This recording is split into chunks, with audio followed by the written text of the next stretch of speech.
One of the things I definitely like having, that I'm glad I invested in, is the Hive Butler. When you're out here harvesting some of the frames of honey from the beehives, what a great tool this is for getting into your frames and replacing them with full frames of honey. I put 5 frames in here of drawn comb that had no honey, and I was able to swap them out without having to run back to the truck, have everything on hand. There's bees flying around it now because I have honey in here and they probably want to get it back, but I'll show you this once we get back inside the bee shed, how it handles holding all the frames. The lid is tight, no air holes because there's no bees inside, and it's a solid way to transport your frames of honey. I want to welcome you to Warden's Farm here on Sunday, June 20th. In my honey house, we're getting ready to extract some honey. I have a bunch of frames. I'm getting ready to do some extraction. We have the extractor here screwed into the floor, all set and ready. We're going to get ready and start uncapping the frames using the Hive Butler.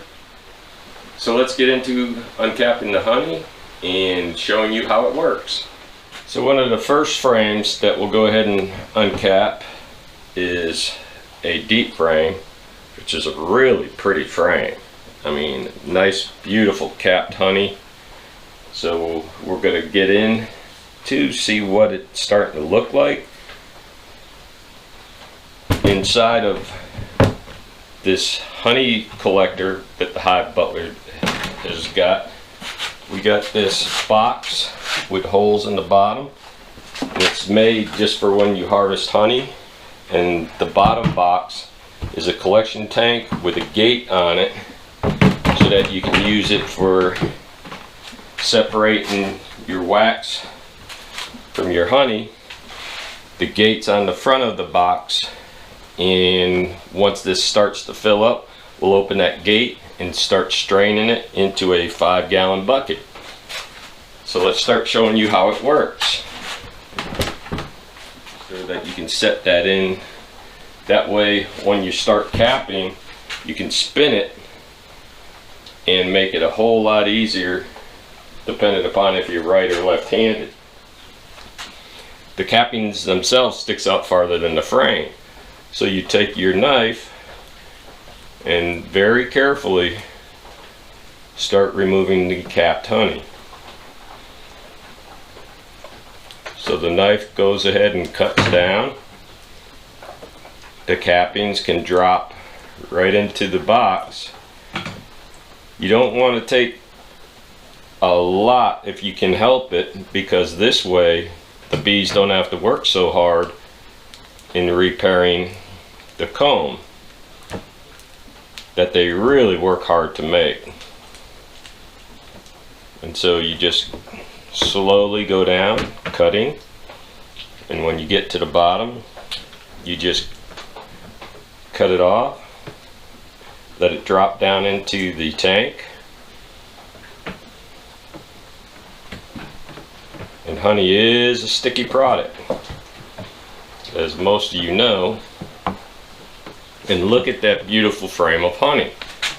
So the ones that the knife don't get, you can take your capping tool and just break the cappings on it. Once it goes into the extractor, all that gorgeous honey can come out. And now we'll switch over to the other side.